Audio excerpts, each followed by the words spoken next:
Selamat sore, Gubernur DKI Jakarta Anies Baswedan membantah Mall DKI akan dibuka pada tanggal 5 Juni.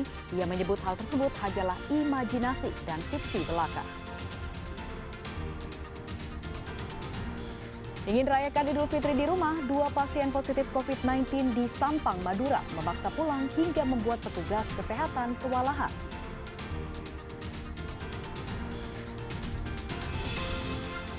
Dan nanti juga akan ada informasi dari Michael Jackson yang kembali menghibur penonton. Kali ini King of Pop bernyanyi di atas ring, tidak hanya bernyanyi, ia juga bertarung gulat.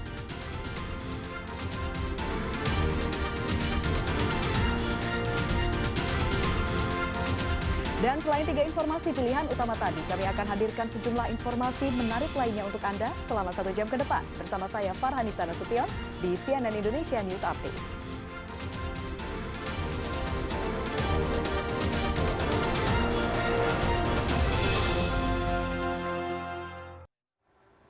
Kita buka CNN Indonesia News Update hari ini dari informasi terkait Gubernur DKI Jakarta Anies Baswedan yang membantah Mall DKI akan dibuka pada tanggal 5 Juni. Ia menyebut hal tersebut hanyalah imajinasi dan fiksi belaka.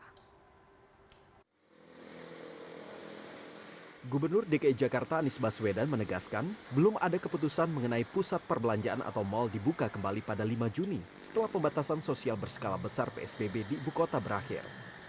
Anies menjelaskan, tanggal pembukaan mal di Jakarta harus menunggu hasil evaluasi PSBB tahap ketiga yang baru akan dilakukan pekan depan. Keputusan perpanjangan maupun pemberhentian PSBB tergantung pada perilaku warga Jakarta 2 pekan ini. Saat ini ada yang mengatakan bahwa mal akan buka tanggal 5, mal bukan buka tanggal 7, itu imajinasi, itu fiksi. Karena belum ada aturan manapun yang mengatakan PSBB diakhiri. Dan saya selalu mengatakan, PSBB ini bisa PSBB penghabisan, tapi bisa juga diperpanjang, tergantung pantauan atas kegiatan masyarakat selama 2 minggu ini. Anies menegaskan, selain 11 bidang industri yang diizinkan, industri lain tidak boleh coba-coba memulai beroperasi secara normal selama pemberlakuan PSBB. Sebelumnya, Asosiasi Pengelola Pusat Belanja Indonesia APPBI DKI Jakarta Ellen Hidayat mengatakan, bahwa semua pusat belanja sudah mulai bersiap-siap dibuka setelah PSBB tahap ketiga selesai, yaitu pada 5 Juni 2020. Mendapatkan keputusan bahwa rencana PSBB DKI yang ketiga akan selesai tanggal 4 Juni. Jadi kami saat ini semua pusat belanja bersiap-siap bila mana segera bisa dibuka nantinya untuk semua pusat belanja. Tapi kalau kita terus tidak berani melangkah satu langkah menjadi new normal, ini semakin berat resiko bisnis ini. Jadi kami bersama teman-teman retailer, kita walaupun harus membiayai dari dana cadangan dan lain sebagainya, terpaksa harus kita jalankan. Ellen juga memastikan, jika nantinya mal beroperasi, pihaknya akan menerapkan protokol kesehatan ketat kepada semua pengunjung mal. Tim Liputan CNN Indonesia. Sementara itu pemirsa, setelah dikunjungi Presiden Joko Widodo pada Selasa siang, Mall Summarecon Bekasi akan menjadi mal pertama yang menerapkan tata cara baru bagi masyarakat yang berkunjung dan berbelanja di mal dalam masa pandemi COVID-19. Presiden Direktur Mall Summarecon, Andriato, mengatakan bahwa Mall Summarecon Bekasi akan menerapkan protokol kesehatan bagi para pengunjung, menyediakan fasilitas pendukungnya antara lain tempat cuci tangan di lobi, penetapan batas jarak fisik di antrean masuk mall, dan pengecekan suhu tubuh yang sudah dilakukan sejak PSBB. Pengelola juga akan membatasi jumlah pengunjung yang masuk ke mall, yakni 50% dari daya tampung maksimal. Setiap gerai di mall juga akan membatasi jumlah pengunjung. Sejak 25 Maret sampai hari ini, gerai yang dibuka hanya penyedia makanan seperti restoran dan pasar swalayan, serta gerai yang menjual obat-obatan dan alat kesehatan. Kami mulai hari ini sedang mempersiapkan simulasi-simulasi yang berhubungan dengan masalah keamanan. Kita juga perlu menjaga keamanan warga yang masuk, customer kita yang masuk, pengunjung yang masuk, dan mengamankan juga para retailer yang ada berjualan di kita. Sehingga kita juga mesti harus punya satu simulasi bagaimana mengamankan apabila ada hal-hal yang tidak kita inginkan. Ya, pemirsa, jelang penerapan era hidup baru atau new normal, sejumlah tempat keramaian seperti stasiun MRT dan halte bus Transjakarta, serta pusat perbelanjaan di kawasan MH Tamrin, Jakarta Pusat ini juga mulai dijaga ketat TNI Polri. Penjagaan ketat dilakukan guna mendisiplinkan masyarakat untuk menerapkan protokoler kesehatan sesuai anjuran pemerintah menuju era tatanan baru atau new normal. Sejumlah personel TNI Polri pemirsa mulai disiagakan di halte bus Transjakarta dan stasiun MRT Bundaran HI pada Rabu siang. Selain area moda transportasi umum, penjagaan ketat juga dilakukan di depan pusat perbelanjaan Plaza Indonesia, Jalan MH Tamrin, Jakarta Pusat. Kapolres Jakarta Pusat Kombes Pol Heru Novianto memastikan lebih dari 3.000 personil gabungan Polri dan TNI sudah disebar ke sejumlah titik seperti pasar, mal, stasiun, serta halte bus Transjakarta. Evaluasi akan dilakukan 2 hari mendatang sebelum pelaksanaan tatanan baru atau new normal diberlakukan. Kita yang jelas himbauan udah pasti itu, mengawasi untuk selalu menjaga physical distancing, masker, kemudian cuci tangan dan sebagainya. Kalau untuk penindakannya kita masih menunggu keputusan dari atas.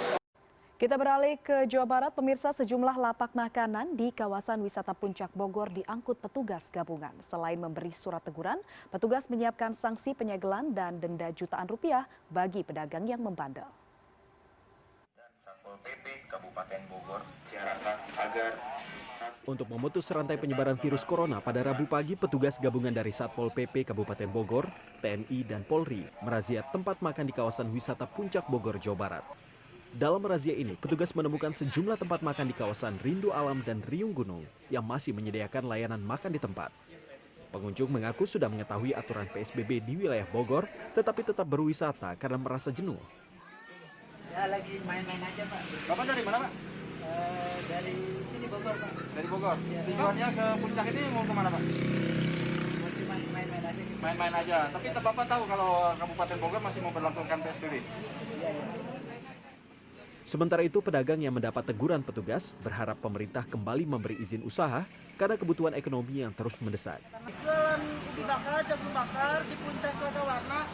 Terus kalau ini diperpanjang ditutup, kita makan apa di rumah? Kalau dia bagian saya kan nggak punya bantuan apa-apa dari pemerintah. Pedagang PPNS Polisi Pamung Praja Kabupaten Bogor menuturkan sejumlah sanksi disiapkan untuk menindak pedagang yang melakukan pelanggaran. Pada Rabu, petugas akan menyasar 4 titik di jalur puncak. Sanksi lain nanti sebetulnya kalau di sanksi kita kan ada yang teguran lisan, teguran tertulis, ada sampai denda dari 5 sampai 10 juta yang ditetapkan dalam Pergub. Tapi nanti akan ditetapkan oleh pimpinan kita. Petugas berharap adanya sanksi teguran, penyegelan, dan denda membuat pengelola rumah makan, tempat wisata, serta hotel mematuhi aturan PSBB demi mencegah penyebaran COVID-19. Beni Akbar, Bogor, Jawa Barat. Dari Jawa Barat kita menuju ke Jawa Timur, pemirsa, guna memutus mata rantai penyebaran virus COVID-19 di tanah air, pemerintah Provinsi Jawa Timur resmi memperpanjang masa PSBB di Surabaya Raya hingga 8 Juni mendatang.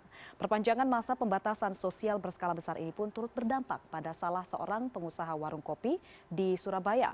Salah satunya pengusaha warung kopi yang sudah 2 bulan lebih tidak beroperasi.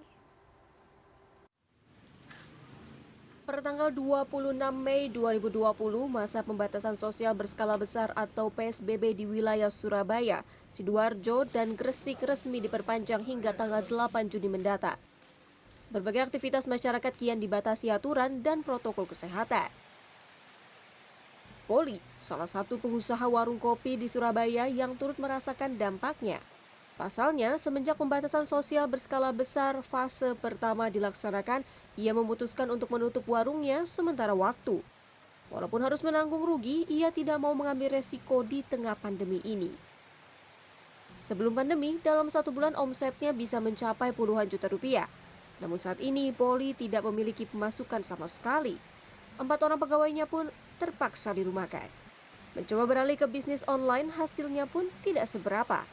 Kalau dampak sendiri sih sangat signifikan ya, karena penurunan kita juga sangat tinggi sampai 80%, bahkan kita juga nggak dapat penghasilan sama sekali karena kita juga penjualan online pun juga nggak maksimal. Untuk pemerintah sih harapan saya juga untuk memperketat PSBB ketiga karena di yang pertama dan kedua kan banyak pelonggaran dan pelanggaran. Dalam waktu dekat ini, Polri belum berencana untuk membuka kembali warung kopinya. Lokasi warung kopinya yang berada di tengah permukiman padat penduduk juga menjadi pertimbangan jika harus dibuka kembali di tengah pandemi. Seperti banyak pengusaha lain, Polri berharap dalam PSBB ketiga ini pemerintah semakin memperketat aturan dan menegaskan sanksi sehingga upaya mereka tidak sia-sia. Kia Clarissa, Surabaya, Jawa Timur. Ya pemirsa, ingin rayakan Idul Fitri di rumah, 2 pasien positif COVID-19 di Sampang, Madura memaksa pulang hingga membuat petugas kesehatan kewalahan. Kami akan hadirkan informasinya sesaat lagi. Tetaplah bersama kami di CNN Indonesia News Update.